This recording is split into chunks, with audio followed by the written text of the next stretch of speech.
Alberto Bengolea nació en Lima, especializado en Derecho Penal. De vocación también se dedicó al periodismo deportivo desde muy joven.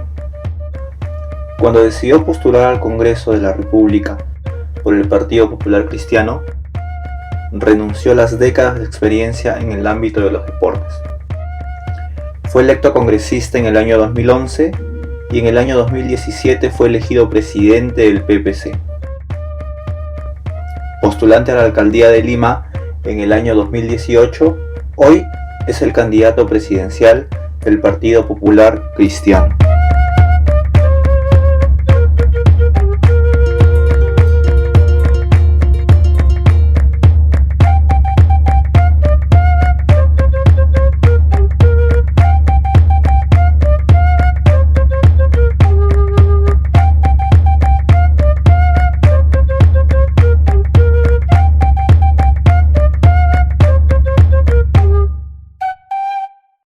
Mi nombre es César Coca Vargas y hoy en Mírame Cuando Te Hablo nos acompaña Alberto Bengolea, candidato por el Partido Popular Cristiano. ¿Qué tal, Alberto? ¿Cómo se encuentra? Hola César, ¿cómo estás? ¿Qué tal? Gracias por venir. Alberto, usted ha comentado que durante su niñez, parte de su niñez, asistía a la Asamblea Constituyente y observaba los discursos, por ejemplo, de Bedoya, de Marco Polar también. Me gustaría saber, además ha sido candidato recientemente a la alcaldía de Lima, fue congresista. ¿Cómo se define usted políticamente hablando?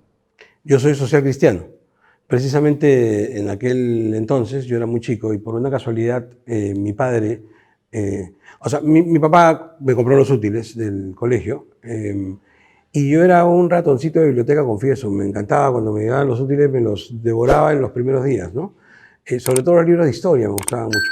Pero en aquella oportunidad en religión habían pedido un documento papal y mi papá por error compró otro, que era la encíclica Populorum Progressio de Pablo VI, el Progreso de los Pueblos.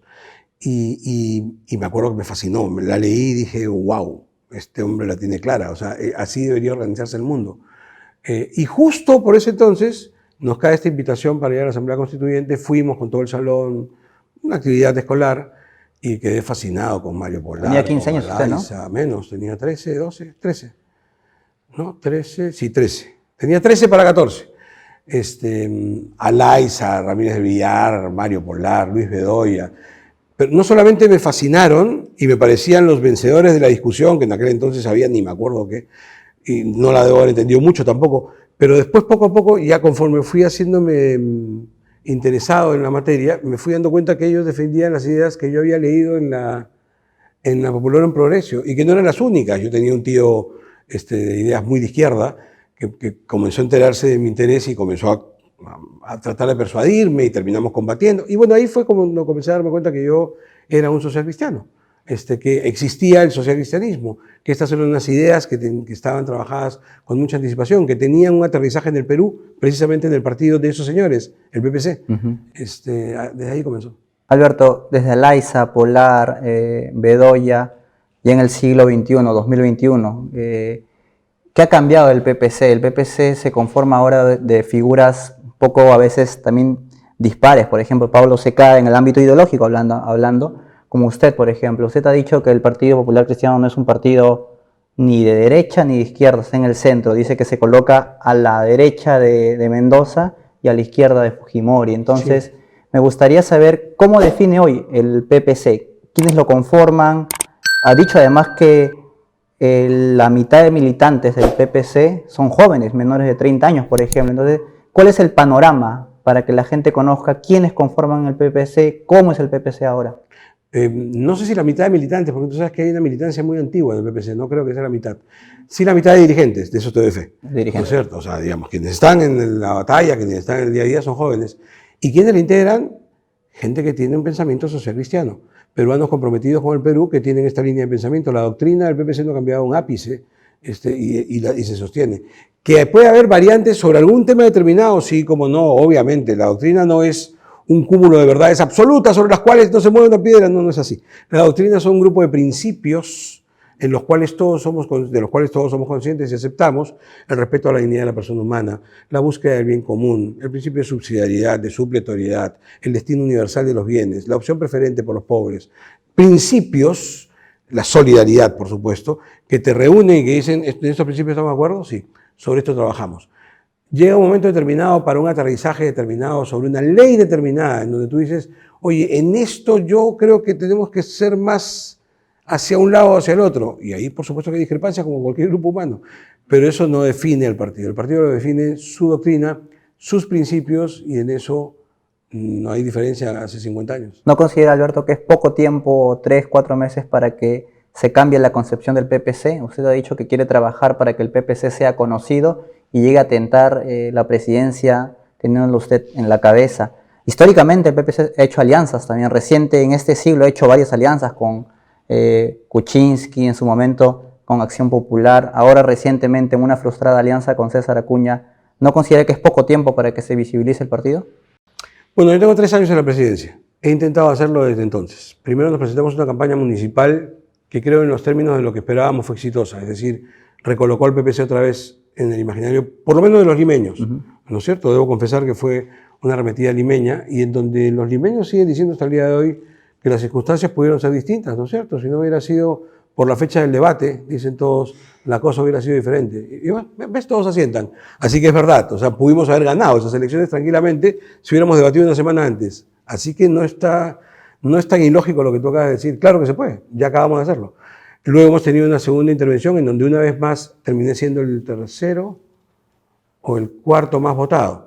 Que ha sido una constante, dicho sea de paso, cuando fui electo congresista en la municipal, ahora en esta última elección tan absurda, también el cuarto más votado, entonces no es tan difícil. ¿Usted considera, Alberto, que en el conocimiento, en el imaginario popular sobre usted, pese al hecho de que haya sido muchos años periodista deportivo, haya estado asociado con Yola Polastri y recientemente conocido, usted ha dicho muy bien, ha citado el debate, que mucha gente quedó encantada por la preparación y por la forma en que usted habla, que es bastante buena? ¿Cómo considera que la gente en el imaginario, cuando escuchan a Alberto Bengolea, qué se le viene a la cabeza? ¿Usted considera que es lo que dice el PPC o qué? Alguna vez me han dicho eso, ¿no? Podría ser, no lo sé, pero yo soy lo que soy, no voy a cambiar. Yo soy un padre de familia, yo soy un abogado especializado en Derecho Penal, soy profesor universitario hace ya casi 2 décadas y soy periodista deportivo, de eso he vivido, con eso mantenía a mi familia orgullosamente. Yo, por supuesto, estuve con Yola Polastri, orgulloso. A los 12 años yo era un niño que trabajaba, a los 13 trabajaba. Yo trabajaba y ayudaba a la economía de mi casa con lo que me pagaban por ese trabajo. No sé los que pretendan hacer burla de eso que hacían a los 13 años, pero yo trabajaba. Y desde entonces, siguiendo el ejemplo de mi papá, he trabajado toda mi vida. Hoy mismo, que estoy en plena campaña presidencial, sigo trabajando porque de eso vivo. Yo ni soy millonario, Dios bendiga la fortuna de gente como López Aliaga, como Acuña, son millonarios, ni me mantienen en casa, hay algunos que se autodenominan orgullosos mantenidos, ¿no? Yo no tengo esa fortuna, y tampoco me mantiene el partido, como ha dicho Keiko y Antumala, que las mantiene su partido. A mí no. Yo me mantengo por mi chamba, desde que soy un niño, ¿no es cierto?, y hasta el día de hoy. De manera tal que soy lo que soy y no voy a ocultarlo. ¿Es un demérito ser periodista deportivo? Yo creo que no. El presidente de la República puede tener cualquier profesión. Yo en todo caso tengo estas, escojan la que le guste. Profesor universitario, abogado penalista, periodista deportivo. Y es a lo que me he dedicado. Y me he preparado durante años para este momento. O sea, yo sí tengo una preparación consciente para llegar a este momento. Lo imaginaba distinto, es verdad. No imaginaba que la crisis fuera tan grande.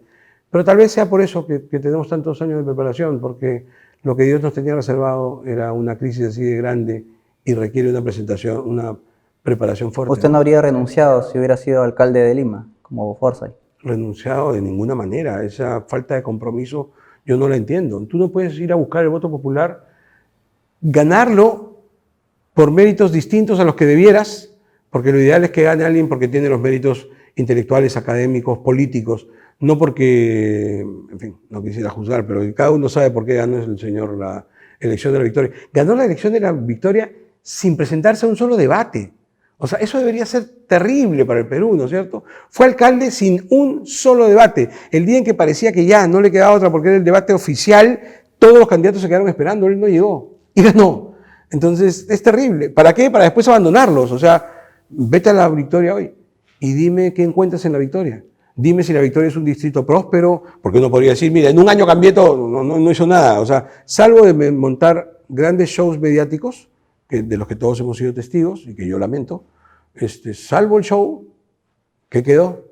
La delincuencia, que es de la que él habló tanto, ¿en qué quedó? El comercio, ¿en qué quedó? Démonos una vuelta por la victoria. No, yo no lo hubiera hecho.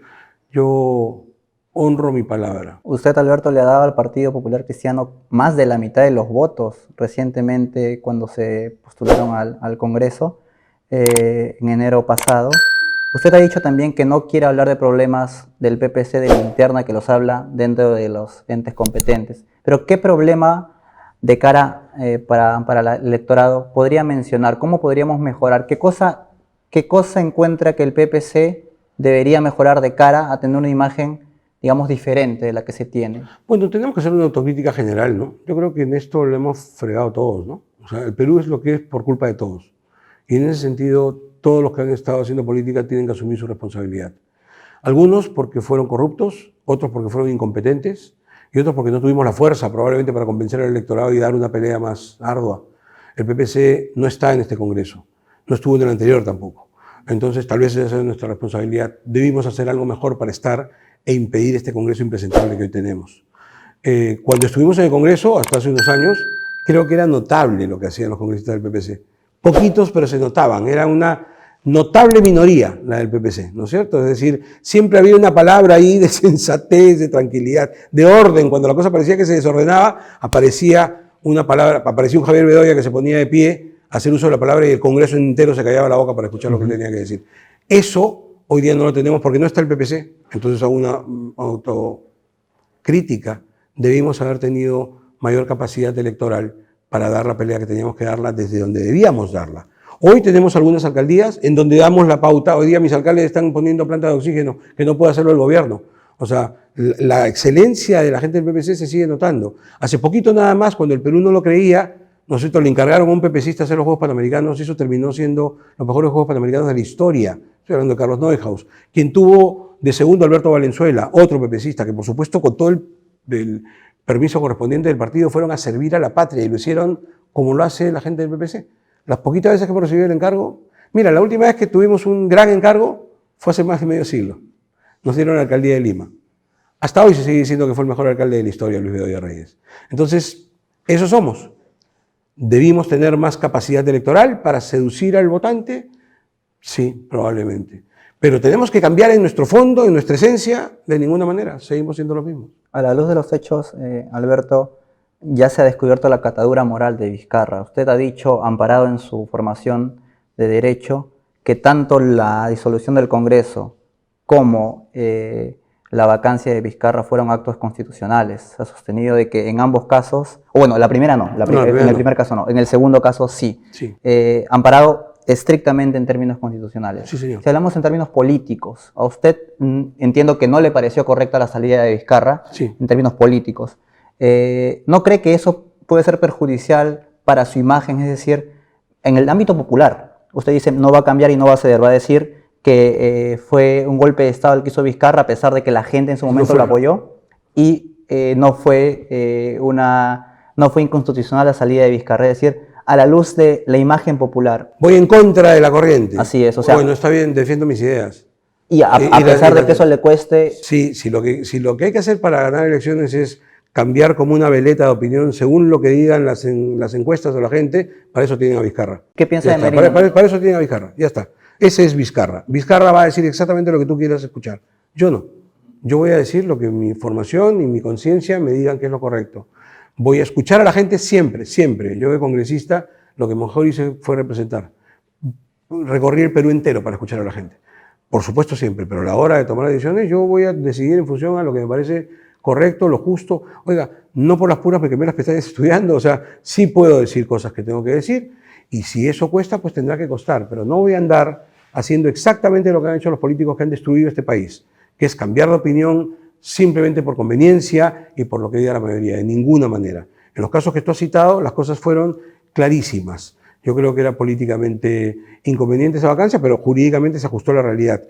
Y cuando tú hablas de golpes de Estado, pues hay que recordar que los golpes de Estado en la modernidad se hacen en honor a la multitud. Así que no se confundan. Normalmente los golpes de Estado son con el aplauso popular.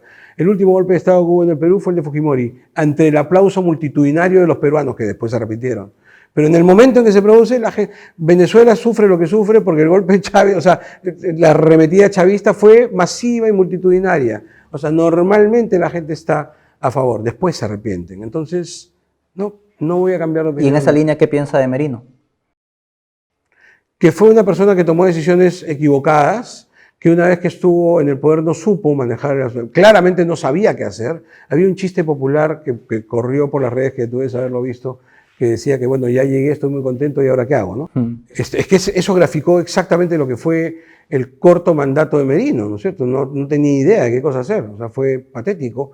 Y lo que generó fue el caos que todos vimos en la calle, fue un caos, ¿no? ¿No le pareció un error que antes de Flores Arauz aceptara el gabinete? En su momento no, porque en su momento yo pensaba más bien que necesitábamos a alguien con experiencia para tratar de controlar este problemón que se venía. Evidentemente no tuvo esa experiencia y no pudo controlarlo. Era incontrolable, ¿no? O sea, no considera que es un error ahora. O sea, fue la aceptación en su momento. A la luz de los hechos, hoy como historiadores todos somos buenísimos, ¿ah? Cuando pasaron las cosas es buenísimo. No, lo importante es en el momento de tomar decisiones. Claro, a la luz de los hechos, si no funcionó, pues. Esto es como en el fútbol, ¿no? Antes de comenzar tú dices, debe jugar fulano. Si después del partido te das cuenta que fue un desastre, después es fácil decir, no debió jugar. Sí. Si Alberto Bengoechea no fuera candidato presidencial, ¿votaría por Acuña? No. Ah, no. No. Y la No, alianza... no, porque eso hay que entenderlo correctamente en el momento en que estuvimos. O sea, esa fue una alianza que hubiera funcionado como tal, con nosotros. Como ahí. garante ustedes. Exactamente, como funcionó durante la etapa congresal del 2011 al 2016, que funcionó muy bien. Tú ahí dale una repasada y dime si viste algún disparo de APP. De ninguna manera. Estábamos juntos. Entonces no hubiéramos permitido ninguna de esas situaciones. Bueno, eso ya no se dio. ¿Y por qué la concesión, Alberto, de darle la presidencia a Acuña y no a usted? Pues una historia larguísima. Antes de entrar a temas ya de propuestas, Alberto, me gustaría cerrar con una pregunta de participación en las internas. Se ha dicho mucho que los partidos políticos no existen en el país porque las internas ha demostrado que la participación es casi nula. En el caso del PPC, apenas 1% de la militancia. Usted ha dicho que en gran parte también se debe a las imposiciones de la OMPE, por ejemplo, Sí, claro. de no haber permitido que se haga el voto, por ejemplo, electrónico, otro Por tipo ejemplo. de... Pero me da culpa dónde está constituir partidos que seduzcan a la gente a ir. Por ejemplo. Sí, a ver, pero vamos por partes y por cucharadas. Yo tengo 3 años en el partido. 3 años en la presidencia del partido, perdón, no en el partido, en la presidencia del partido. Y una de las primeras cosas que dije desde que llegué, cosa que no hemos podido realizar, porque apenas llegué tuve que enfrentarme a una campaña. Cuando ya tuvimos un poquito de tiempo para hacer lo que yo quería, segunda campaña. Y ahora, tercera campaña. En 3 años, 3 campañas. No te permite hacer el trabajo que yo quería hacer, que era el de una reorganización partidaria. Hoy, en el padrón del partido, hay 250.000 pepecistas. O sea, a lo largo de 50 años, la gente llega, se inscribe y queda. Se inscribe y queda. Se inscribe y, bueno, 250.000. Muchos ya fallecieron, muchos ya no están, otros se fueron. Ok, así que primero, ese primer registro que tú tienes en la mente no es real, pues. O sea, es el que tiene la OMPE. Pero por supuesto que ahí necesitamos ir a un proceso de reingeniería para una reinscripción partidaria. 1. 2. Ciertamente, te repito, tenemos que hacer un trabajo interno, partidario, que recupere lo que a lo largo de años ha ido cayendo. Pero sí, pues con tanta actividad electoral es poco complicado hacerlo. Y por último, por lo que yo he venido diciendo, o sea, si esto hubiera sido una elección virtual, te aseguro que hubiera habido muchísima más gente votando. Pero ciertamente, mira, hoy nada más, se habla, se dice, y tú puedes hasta entenderlo, que mucha gente no va a ir a votar por miedo al COVID. Ok, estamos hablando de una elección fundamental para el futuro del Perú. Ahora imagínate una interna en donde había un solo candidato, en donde ya estaba todo, pues, lamentablemente no tuve competencia, o sea, bla, bla, bla, hubo mucho, pero competencia no hubo ninguna. Entonces, ok, el votante pepecista, voy a ir a votar, si ya sé que de todas maneras Alberto va a ser presidente, o sea, ya no tiene sentido, pues esa elección ya estaba definida. O sea, no hay forma de juzgarnos por eso. Muy bien. Y como yo le dije a la OMPE, oye, ponlo virtual para que la gente vote en su casa, pues no. Pero no le hicieron caso. No, la OMPE dice que no lo hizo porque el Congreso debió autorizar una ley. El Congreso dice que no lo hizo porque ya, al final la de siempre, la gran mayoría de todos echan la culpa. En concreto no se hizo. Y se ha visto que dentro de todo no funciona tan mal la virtualidad. Hay cosas positivas y negativas dentro del aspecto. Desde que inició su campaña electoral, ¿qué lugares ha visitado del país, Alberto? Desde que comencé la campaña, no antes. Piura, Tumbes, Lambayeque, La Libertad, Tacna, Moquegua, Cusco, Arequipa. No llegué a Puno, justo cuando estaba partiendo a Puno salió pues La proyección. Sí, entonces no tenía ningún sentido ir a Puno. Es más, mis amigos puneños me dijeron vete a Juliaca, porque Juliaca sí estaba abierto. Pero no tenía sentido porque en mi ruta yo quería llegar a Chayapalca. Entonces de Juliaca a Chayapalca tienes que atravesar Puno. Si no tienes permiso y está en cuarentena cerrada, no tenía ninguna lógica que asume ese viaje, ¿no? Alberto, ¿y cómo fue recibido usted en esas regiones? Bien como siempre. ¿Sí? Bien como siempre. No recuerdo normalmente en mi vida haber sido mal recibido en alguna ¿Lo identificaban usted cuando llegaba? Con dificultad, pues porque tengo que caminar con la mascarilla, ¿no? Dentro de las dificultades del caso, sí, felizmente. Me llamaba mucho la atención. Me gustó mucho cuando llegué al Cusco, por ejemplo, y para ir al hotel me subí en una tolva, porque me súbete a la tolva. Ojo, no había ninguna convocatoria. Es más, yo he tenido problemas porque a cada región que he llegado me llaman amigos que tengo en todo el Perú o me llaman partidarios, inclusive, los partidarios sobre todo, molestos.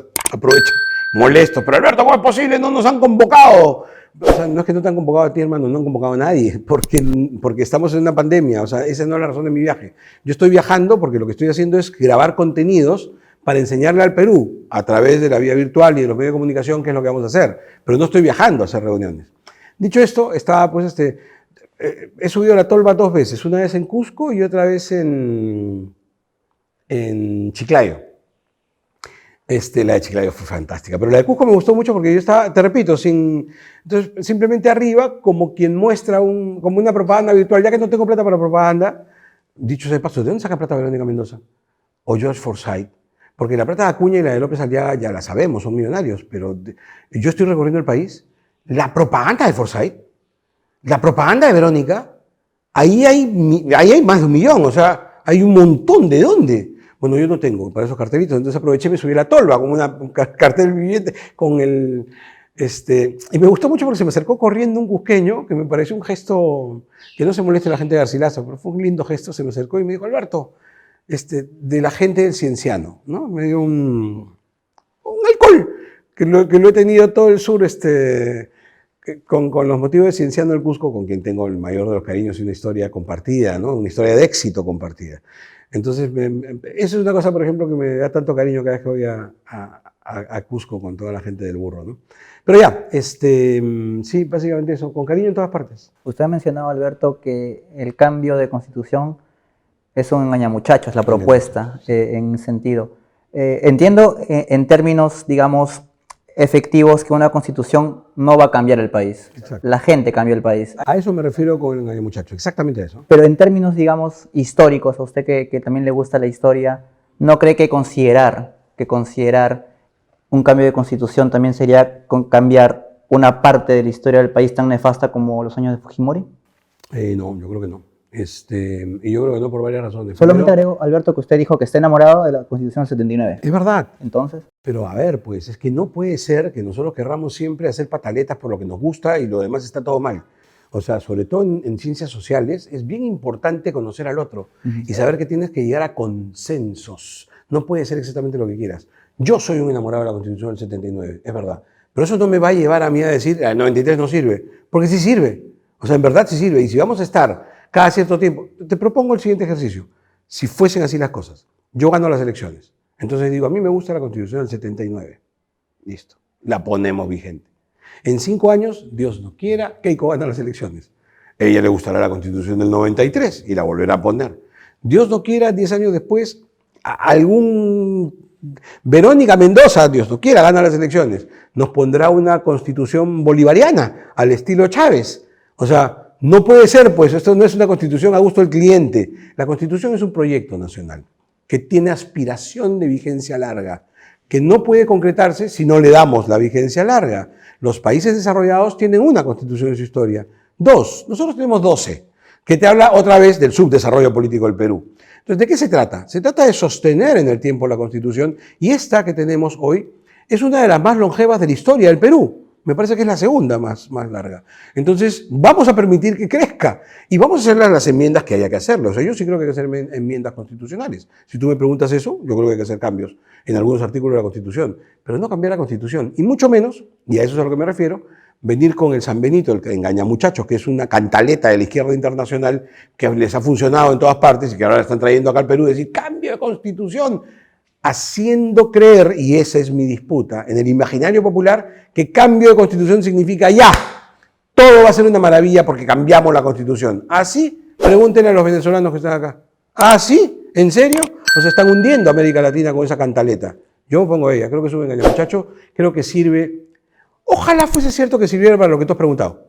Porque yo diría disputa académica. Pero no es verdad, pues. La usan como un fin electorero, mediatista, chiquitito. ¿No es cierto? Es el grito de campaña que significa todo va a mejorar. Eso es mentira.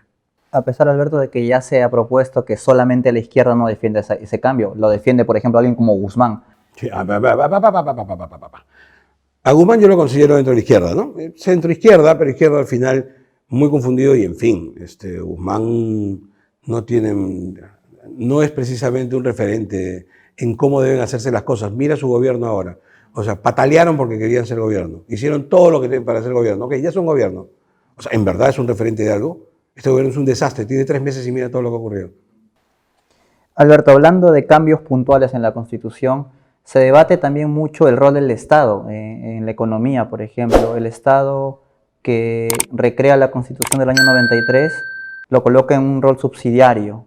Lo dejamos allí. Usted ha dicho que si por usted fuera, si lo leí bien, el Estado tendría que tener una gestión mínima de fiscalización y de supervisión respecto de por ejemplo, en el caso de las vacunas, por ejemplo, ¿no? Los privados tendrían que tener la posibilidad de traerlas y que el Estado esté a través de los organismos competentes supervisando esto de acá. ¿Qué rol le asignaría usted al Estado en caso de ser presidente de este país? Primero hablemos del concepto general y después aterrizamos en las vacunas, ¿te parece?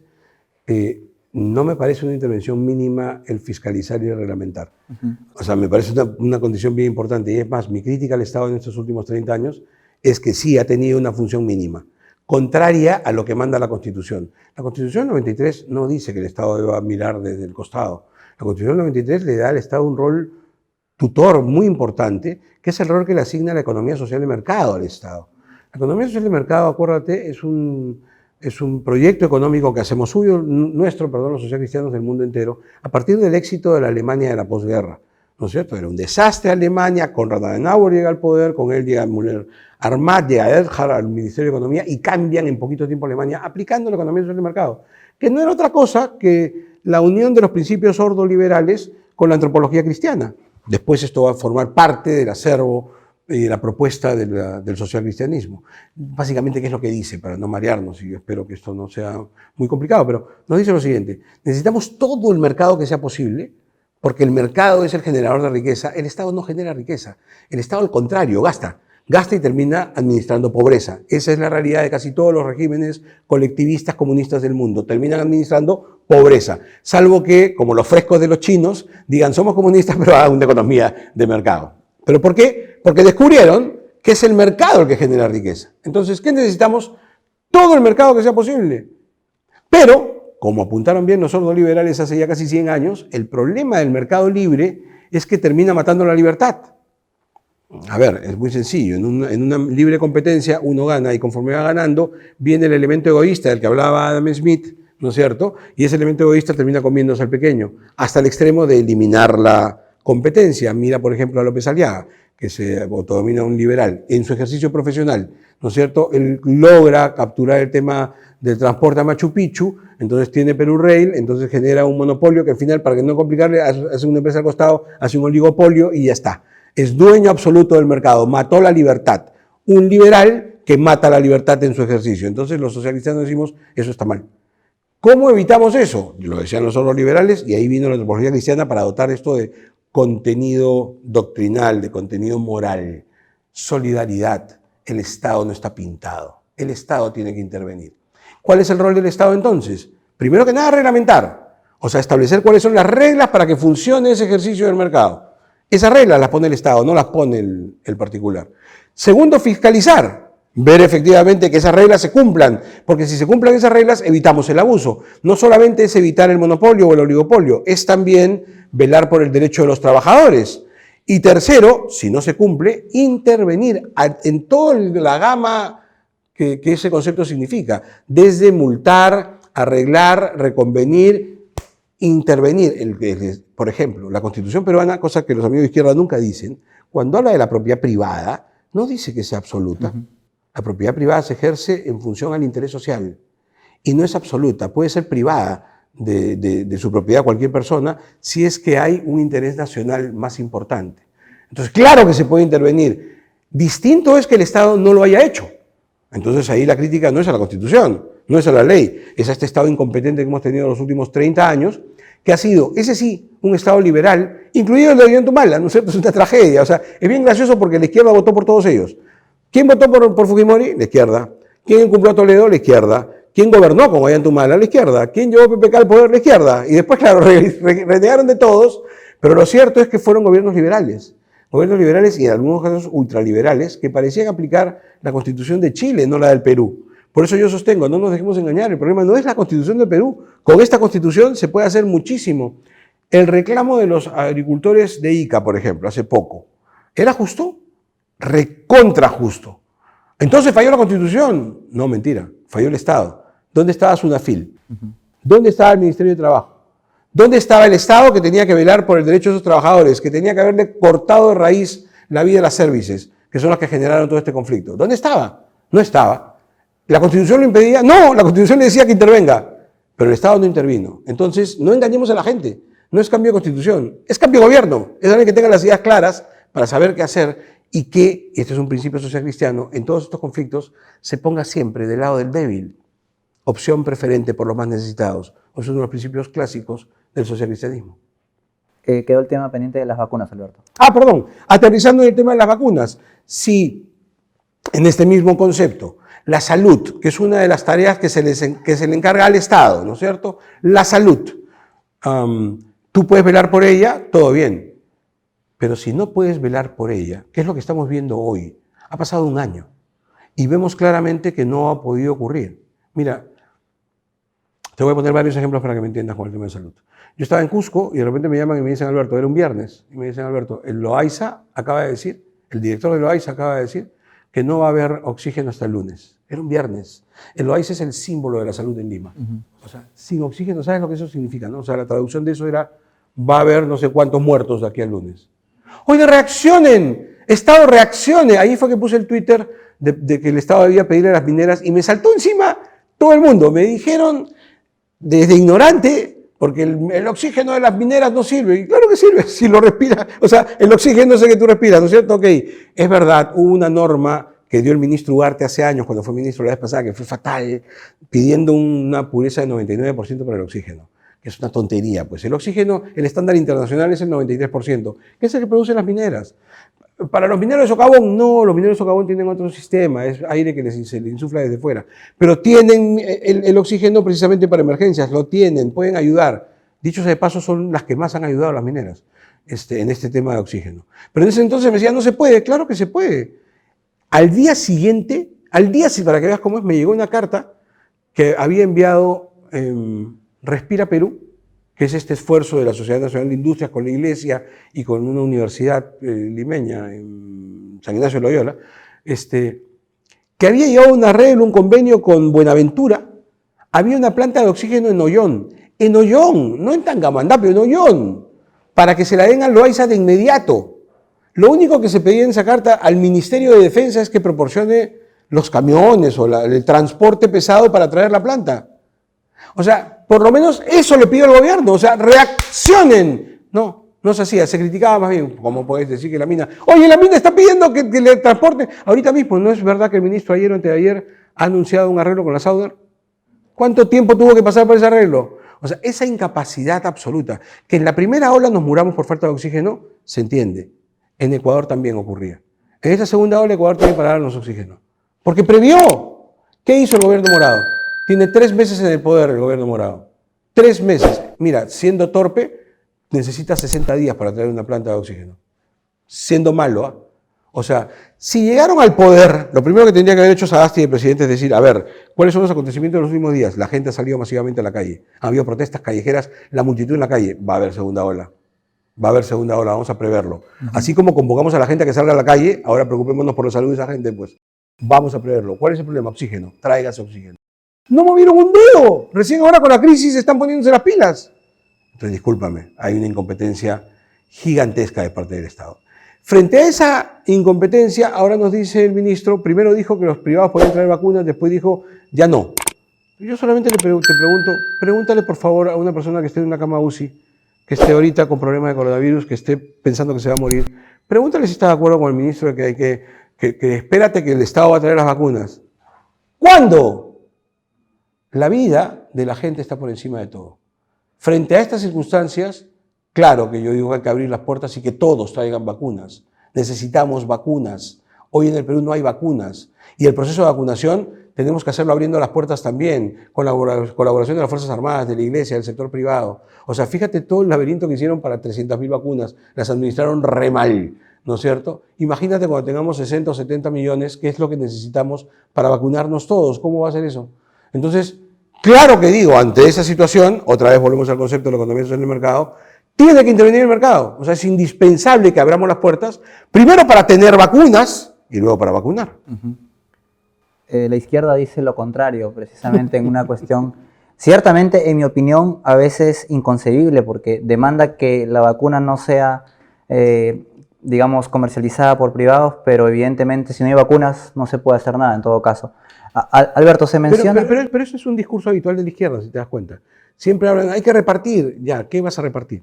Vamos a repartir la riqueza de la tierra. Ya, eliminaste la ley. ¿Qué vas a repartir? Ya mataste la gallina de los huevos de oro. Ya no hay huevos para que repartas. En esto es igual. ¿Qué vas a repartir? Ya, a mí el discurso de la izquierda me encanta. Lindo discurso. Repartamos entre todos. Perfecto. Genera primero para repartir. Eso es lo que la izquierda no hace. Genera. Entonces, en este caso, necesitamos vacunas. El otro día yo vi a un empresario de una cadena de restaurantes, probablemente tú lo has visto también, ¿no es cierto?, diciendo una cosa, se enfrentaba a la Cámara y decía, señores del gobierno, yo por mi cuenta, yo lo pago todo, voy a traer vacunas para vacunar gratis a mis trabajadores y a sus familias. ¿Me dan permiso?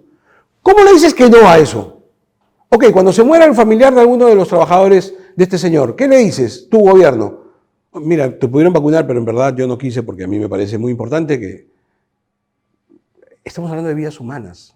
Esto no debería ser un debate político, son vidas humanas. Si hablamos de generación, Alberto, en el plan de gobierno del PPC, en el eje 3 y en el eje 5 se habla de reactivación económica y de empleo digno. Usted ha propuesto además que se reduzcan, por ejemplo, las horas de trabajo. Sí. ¿Qué hacemos con la informalidad? Para hacer este modelo, es un modelo, entiendo la lógica que usted dice, evidentemente, si se trabaja menos, se puede trabajar con mayor calidad. Exacto. Pero si tenemos una alta tasa de informalidad en este país, ¿cómo pasamos a la implementación de un modelo bastante bueno? Porque cualquier trabajadora va a querer trabajar menos, evidentemente, pero ¿cómo rompemos la brecha del trabajo informal a un modelo de trabajar menos?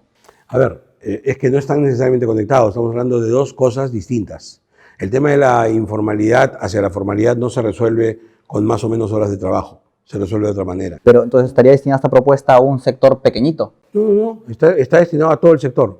Permíteme, pero te estoy diciendo que estamos mezclando cosas que no deberíamos mezclar. El problema de la informalidad se resuelve de otra manera. El drama de la informalidad es muy sencillo. Perdóname, tú tienes la suerte, yo también, de tener un trabajo formal. Esa suerte no la tienen otros peruanos.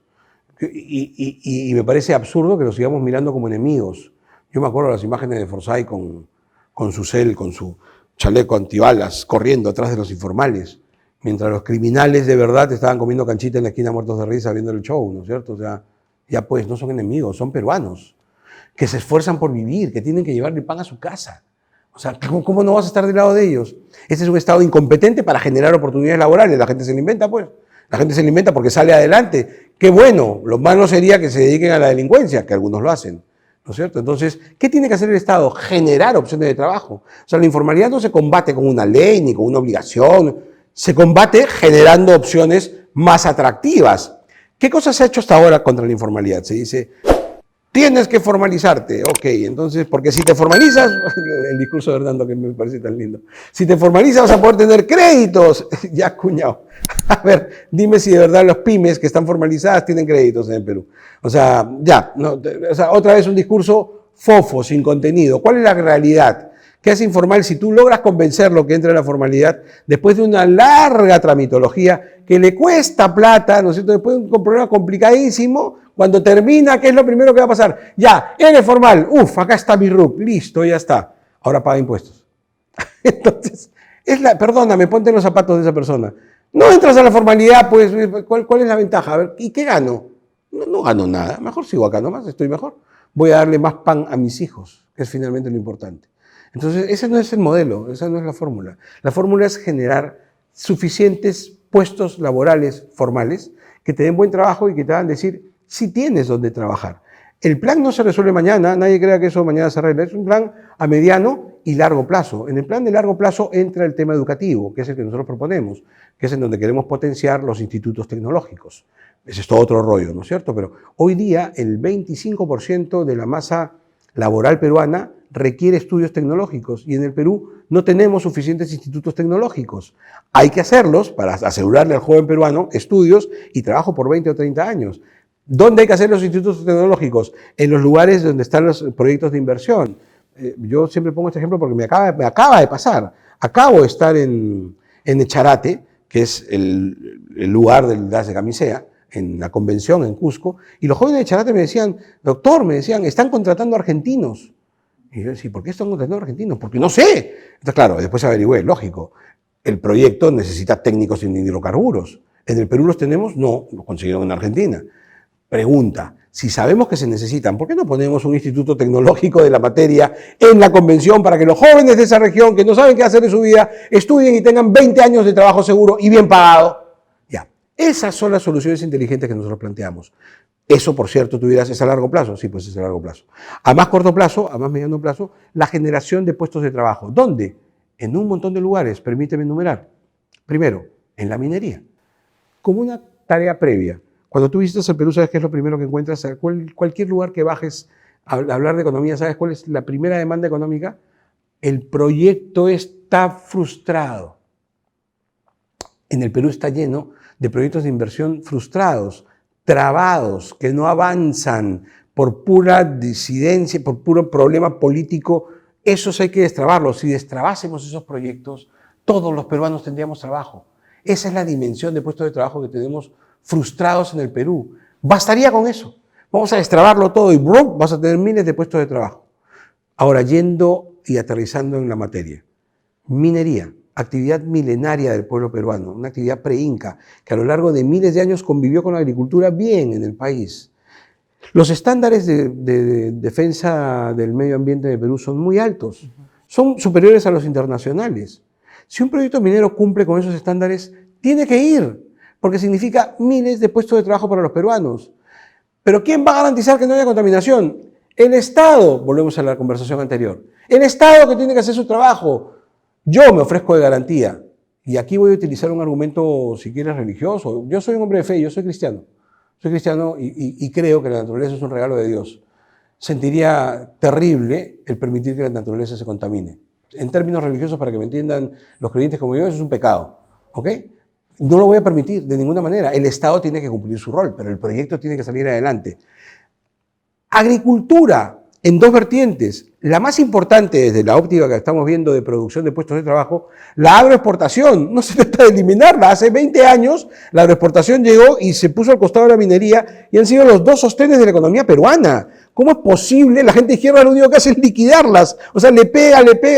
¿De dónde vamos a sacar si estamos eliminando nuestra gallina de los huevos de oro? Necesitamos agroexportación, sin duda, pero buena, otra vez con el Estado presente, eliminando services, eliminando trabajo informal, blandiendo formalidad, porque el sector tiene para ello.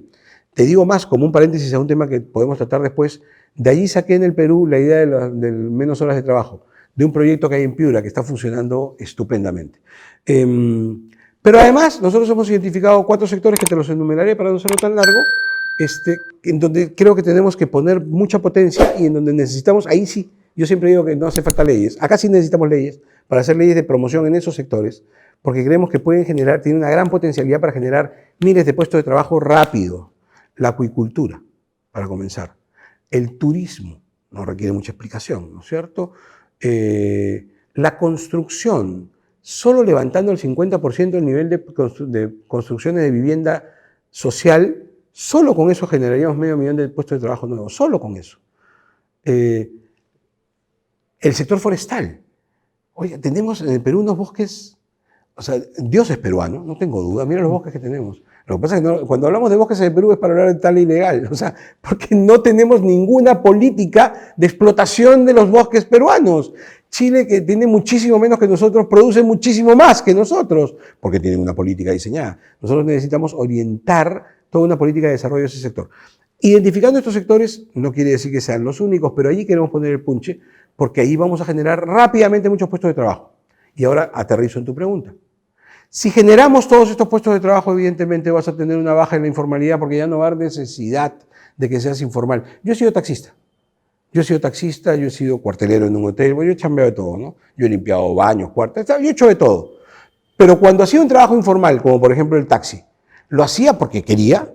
No, lo hacía porque no había trabajo y necesitaba chambear. Entonces me ponía a chambear. Pero si hubiera tenido en aquella oportunidad, cuando buscaba empleo, la oportunidad de ir a un trabajo formal, claro que hubiera ido, pues corriendo, porque hubiera tenido mejores posibilidades para mí y para mi familia. Entonces, y con eso concluyo, necesitamos ampliar el espectro laboral. Y el tema de las menos horas de trabajo es un proyecto que a mí me seduce, que viene de Japón, de Finlandia, con notable éxito, y que cuando yo vi aquí en Piura dije, hay que introducirlo. Tú verás que no está en el plan de trabajo. Es una cosa que yo he introducido después, porque me propongo hacerlo en función a dos experiencias. Primera, el teletrabajo. Yo creo que llegó para quedarse.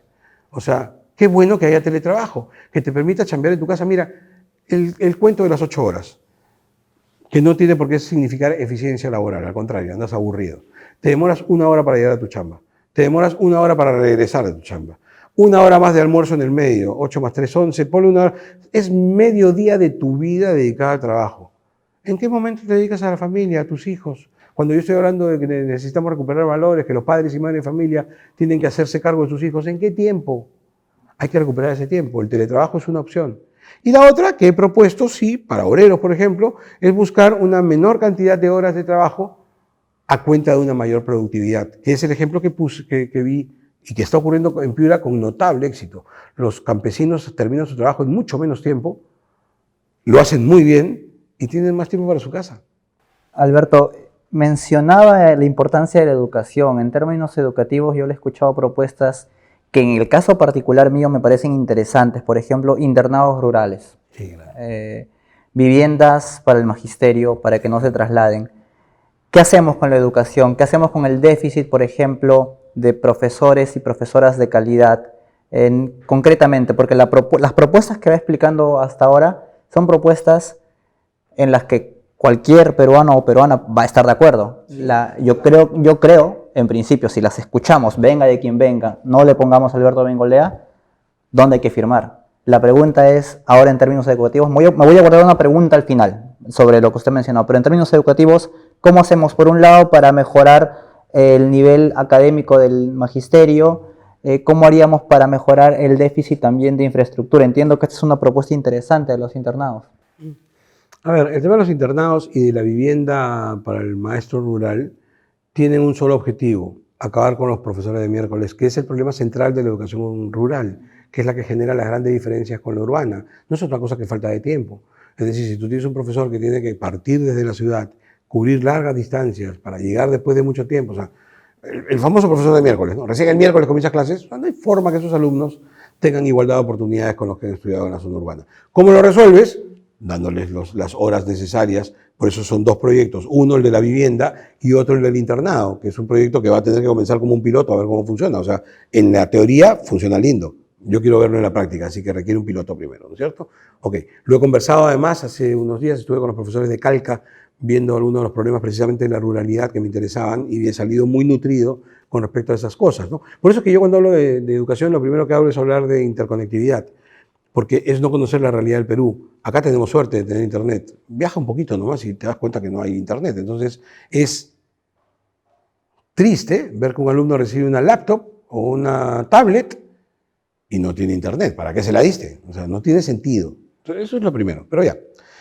Tú planteas un problema más bien que es el problema de fondo de la educación peruana, porque todo lo demás son paliativos. Hay que construir infraestructura, hay que hacer la red dorsal, hay que hacer interconectividad, hay que arreglar el problema de las horas. Todo eso se arregla. ¿Cómo hacemos para tener mejores profesores? Esa es la pregunta central en el tema educativo. Es un lugar común aceptar hace muchos años ya que la mejor educación del mundo está en Finlandia, ¿no? Digamos, hoy día se discute un poco, está bien, nada es estable, pero digamos, pongamos ese modelo, el finlandés. Hoy en el Perú, en la educación de nivel peruana, que la hay también, básicamente en colegios privados limeños, ¿no es cierto? Ok. Se hacen muchas de las cosas que se hacen en Finlandia, muchas, ¿eh? No se repiten programas. El problema no está ahí, el problema está en el profesor. En Finlandia, el profesor, por lo menos en estadísticas de hace 2 o 3 años, era el profesional mejor visto, el más de mayor prestigio en la escala social finlandesa. Y esto es lo que te va a doler. Y a nivel de sueldos era el segundo mejor pagado. Entonces, ahí está la diferencia, pues. Ahí está la diferencia. No, es que pagándole más a los profesores no vas a lograr que sean mejores. Y es que no estoy pensando necesariamente en esos profesores. Y otra vez, la respuesta es a largo plazo. Estoy pensando en los jóvenes, que a los 16 años tienen que tomar la decisión de qué estudiar. Y esto te aseguro que si haces un pequeño esfuerzo vas a encontrar más de un caso.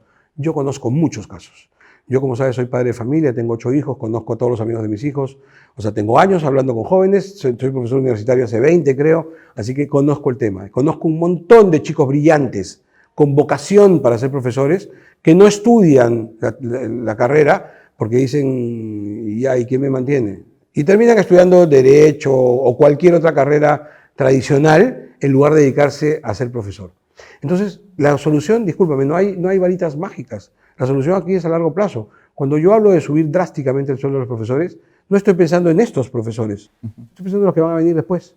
Porque si logro convencer a esos chicos que estudien para el magisterio, ¡bingo! Vamos a comenzar a tener un mejor nivel del profesorado. Y con un mejor nivel del profesorado, no importa ya tanto la infraestructura, dónde dictas la clase, la calidad del profesor hace el nivel de educación. Entonces necesitamos invertir en tener mejores profesores, y eso es necesariamente a largo plazo. Quiero hacer toda una política de seducción de jóvenes para que los mejores de cada promoción se dediquen al magisterio. Una sociedad ordenada, sus mejores, sus más competentes son los maestros, como en la antigua Grecia, Platón, Aristóteles, esos eran los maestros. Ok, de eso se trata, que los mejores sean maestros, porque son los que van a enseñarle a los abogados, a los médicos y a los demás. Entonces, así eso apunto. ¿Eso es de inmediato, Alberto? No. Esto es una tarea a largo plazo. Y en tanto, hay que hacer agresivamente programas de formación del profesor.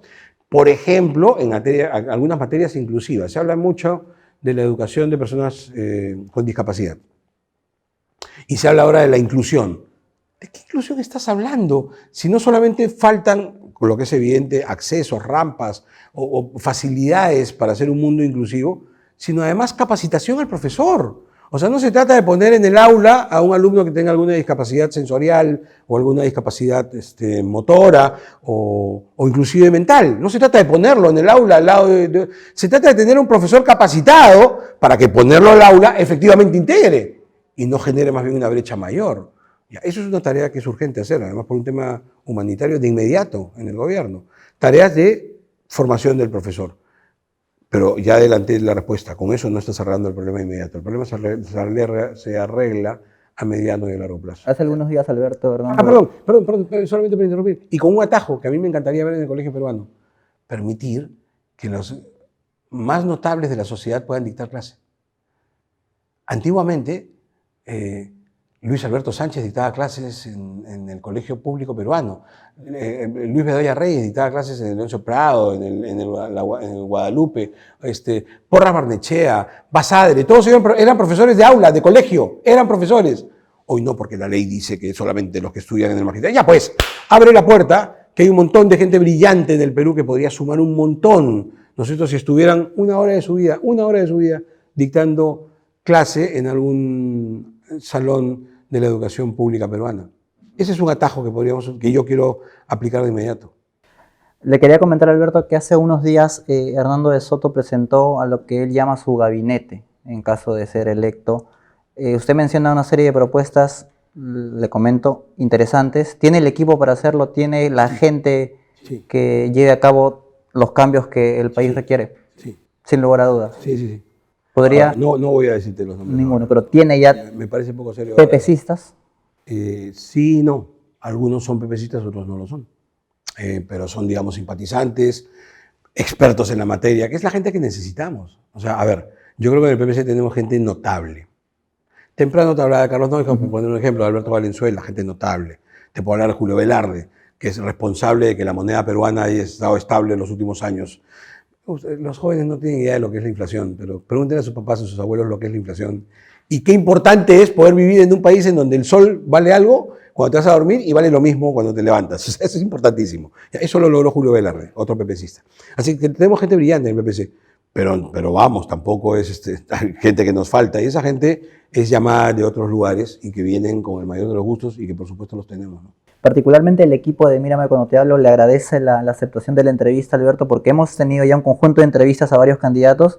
Se ha quejado usted, hay algunos candidatos que son más exclusivos, por ejemplo el caso de Guzmán o Mendoza, que requieren una parafernalia, creo que de una delegación extranjera para que acepten una entrevista, que me parece a mí eso inconcebible. Yo le agradezco la aceptación porque se ha quejado usted de que creo que no tiene espacio en los medios grandes. A la luz de las encuestas recientes, ¿considera realmente que puede llegar a una segunda vuelta y a ser presidente del país? Con dos entrevistas como esta, sí. O sea, es tan sencillo como eso. En el Perú, los últimos tiempos, los presidentes han sido puestos por los medios de comunicación. Presidentes y alcaldes, por medio de comunicación. Yo te cuento una sola anécdota para que grafiques lo que tengo en la cabeza. Faltaban 10 días para las elecciones municipales y la gente comenzaba a hablar de mí, con mucha fuerza. En las redes se hablaba de mí. Y de otros más, de Muñoz también, por cierto. Y de dos más, se hablaba de Velarde y se hablaba de Guerra García, si no me equivoco. Comenzábamos a sonar mucho. Se produjo el primer debate, que fue un debate, la gente decía ligeramente Muñoz ha ganado. Y se produjo el último debate en donde la gente dijo cosas más generosas con respecto a mi actuación. Dejémoslo ahí. No hizo más que terminar el debate. Como terminó el debate y la prensa, se me vino toda la prensa encima, ahí están los hechos, o sea, toda la prensa me vino a buscar. Y antes de comenzar mi entrevista, yo estaba esperando, la prensa al unísono sacó el flash electoral, encuesta, por supuesto realizada antes del debate. Yo no aparecía en la encuesta. Al día siguiente busca las prensas principales y dime si aparece mi apellido en algún lugar. Desaparecido, ya no te hablo del titular, desaparecí. Así que vamos, ya estoy viejo en estas materias. O sea, sí, claro que hay una tendencia de la prensa, consciente o inconsciente, no estoy acusando a nadie, ¿no es cierto?, de tener sus candidatos y de imponerlos. Yo creo que hoy día el peruano, y esto puede ser una de las ventajas de la cuarentena y de la pandemia, está comenzando a pensar mucho más su voto. Uno, dos, está comenzando a ver alternativas comunicacionales. Eso me parece súper importante, como estas, ¿no es cierto? O sea, hay cada vez más peruanos que se ilustran, que buscan, que miran, que entran, que googlean. Y con eso yo estoy tranquilo. Porque en la medida que nos escuchen, es lo único que yo le pido al peruano. Escúchenos a todos. Menuda tarea, somos como 20. Pero escúchennos, léannos y saquen su conclusión. Y elijan al mejor, no al que te digan. O sea, no seas irresponsable, ¿me permites un segundo? La hemos embarrado todos ya. O sea, tenemos 30 años arruinando el Perú. Es una cosa impresionante. No solamente los políticos, ¿eh? Políticos corruptos, políticos incapaces. O partidos como el mío que no hemos tenido el punche para dar la vuelta. Ok, pero también los no políticos que no han tenido la capacidad, que han estado en su zona de confort. Porque es muy lindo. Mira, yo estaba allí hace unos años. Mi zona de confort era linda. Yo era un periodista deportivo, tenía mi programa deportivo que era el más visto, súper bien pagado. Lindo. Ok, deja tu zona de confort, el Perú te llama. Ese fue el llamado que yo sentí y por el cual estoy ahora acá. O sea, yo soy igual que tú. O sea, simplemente dije, ya, me compro el pleito. Ahora, ¿no quieres comprarte el pleito? O sea, ¿te parece que no hay que poner el hombro? Ok, ¿ya no te das cuenta que hemos regado el país? O sea, ¿qué esperas de tus hijos? ¿Que se vayan del Perú? O sea, ¿qué país les estamos dejando a nuestros hijos? ¿Qué estamos haciendo con el Perú? Si no quieres meter el hombro, si no quieres participar, por lo menos haz una cosa que sí puedes hacer. ¡Piensa tu voto! Cada vez escucho más en las elecciones últimas a la gente que dice, no, yo no fui a votar, yo prefiero pagar la multa. O sea, por el amor de Dios, estamos arruinando el país. No se trata de pagar una multa, de que el que puede pagar multa no vota y el que sí puede pagar multa, No se trata de eso. Se trata que necesitamos que la gente vote con conciencia. Y si vas a votar, el momento de la votación no es, pues, papá, el momento de hacer el voto de protesta o el voto de chongo de los jóvenes o el voto de ya que importa. No, ese no es el momento. La protesta en la calle. Al momento de votar, no protestes. Piensa en lo que le va a pasar al Perú como consecuencia de tu voto. Y no vayas tampoco sin saberlo. Según las estadísticas últimas presentadas, la gente decide su voto en la cola. El 20% decide su voto en la cola. ¡Qué vergüenza! Después nos quejamos de lo que pasa con el Perú. Y hay otro 20% que lo decide la semana previa. O sea, la mitad de la población decide su voto al final. Oye, haz un ejercicio Porque no es que lo decía pensando, además, porque no, es que estaban pensando y pensaron tanto que en la cola no, no, no, no, no. Lo deciden así. ¿Por qué vas a votar? Sí, sí, ¿no? Sí, fulano va a ganar, ¿no? ¿Quién va a ganar? Ya, por ese voto. Oye, esto no es un partido de fútbol, no se trata de ganar. Dicen, yeah, ganamos, porque quien perdió fue el Perú. Y sigue perdiendo el Perú. Lo que te propongo es lo siguiente. Date 20 minutos de tu vida, 30, lo que puedas. Un día siéntate y di, por mis hijos, voy a mirar.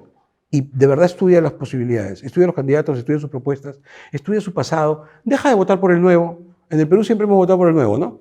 Fujimori, que era el nuevo, era el outsider. Toledo, que era el nuevo, era el independiente. Ollanta era el nuevo contra los partidos tradicionales. PPK, los partidos apestan, decía PPK. O sea, siempre votamos por el nuevo. Ya basta, ¿no? Ya basta. Yo soy a mucha honra un político que hace buena política o que trata de hacer buena política. Dejé mis actividades profesionales, no las dejé, sigo trabajando sigo viviendo de mi trabajo, pero me dediqué a esto porque creo que tenemos que sacar al Perú adelante y porque la política es la actividad más noble que existe entre la sociedad humana. Es aquella en la cual tú trabajas para los demás, sin pedir nada a cambio. En el PPC nadie cobra, todo lo hacemos gratis, por puro amor al país. Entonces, si no tienes esa posibilidad, estúdianos por lo menos. Y vota por el que tú conozcas, por el que tú sepas que es honesto, porque tú lo sabes. O sea, a ver, vota por quien tú sabes que es honesto, por quien tú sabes que se preparó para la tarea, por quien tú sabes que tiene un buen plan de gobierno, lee el plan. Por quien tú sabes, ¿no es cierto?, que tiene un buen equipo de trabajo, mira su equipo. Por quien tú sabes. Y no dejes que te cambien el voto. No importa lo que digan los demás, no importa lo que digan las encuestas, los canales, el periodista tal, porque ahora casi todos los periodistas grandes hacen periodismo de trinchera, casi todos tienen su candidato, ¿no? Entonces trabajan para su candidato. Ya pues, o sea, decide tú que no te vienen de las narices, tú. Y una vez que tú tengas tu decisión, junta a tu familia y convócalos a lo mismo. A lo mismo. Hagamos esa tarea por el Perú. Esta es una oportunidad que tenemos de nuevo. Dicen que Dios es peruano. Yo creo que Dios es peruano. Es además hincha fanático, se pone la camiseta y salta en la tribuna popular, así, de esos fans, así, es recontra hincha. Nos da 1000 oportunidades, nos está dando otra el 11 de abril. O sea, votemos con conciencia. Si todos votamos con conciencia y pensando en nuestro voto, yo sí creo que el Perú sale adelante. Sí hay buenos candidatos, es cuestión que los busques, sí hay. Le gustaría cerrar la entrevista, Alberto, con una serie de nombres. Le voy a pedir que me diga una frase que se le venga a la cabeza. ¿Le parece? ¿Ya? Pablo Secada. Un técnico brillante. Verónica Mendoza, ya se habló largo, pero algo que sintetice. Un peligro. Un peligro, porque encima, envuelta como está ella, ¿no es cierto? O sea, linda Verónica, que es peligrosísima, peligrosísima. ¿Qué piensa de Vizcarra? Es un traidor. De Fujimori, Keiko Fujimori. Ya lo dije, me ha dado pena su declaración, la lamento. De Alberto Bengolea. El burruquito, el profe.